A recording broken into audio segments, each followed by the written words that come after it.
Բարազես, Հայաստանում ԱՄՆ դեսպանը զգուշացնում է, հույս ունենք, որ բոլորն այն կանվանեն թրիփ, քանի որ դա է իրականությունը։ Վաշինգտոնում հավանաբար այդ իրականությունից շեղում են տեսել։ Թվում է դեպի հորդորը Բաքվին է ուղղված, բայց այդ շեղման պատվիրատուների են հավակնում Թեհրանն ու Մոսկվան, թրիփում իրենց չանտեսելու աղմուկ պահանջով։ Հիմա հասկանանք, պաշտպանվողը միայն Վաշինգտոնն է լինելու, թե այդ պահանջն ավելի շատ Երևանի ու Բաքվի դիմակայության թեստ է։ Արդյոք Վաշինգտոնում համաձայնագիրը ստորագրածները հավատարիմ են մնում Սպիտակ տանը կայացրած իրենց որոշմանը, լուծել հակամարտությունը այդ փաստաթղթով։ Թե ստիպված կլինեն հավատարմության նոր երթում տալ, այս անգամ թրիփի տապալմանը։ Այլ կերպ ասած, այդ պահանջը թրիփին միանալու թե ձախողելու համար է։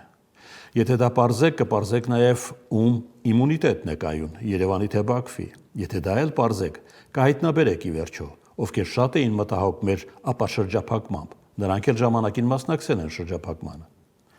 Բայց հիմա ուշ է Մեղրիի երկաթգծին ձեռնոց նետելը։ Հիմա կոնին ավելի մեծ խաղադրույք է դրված։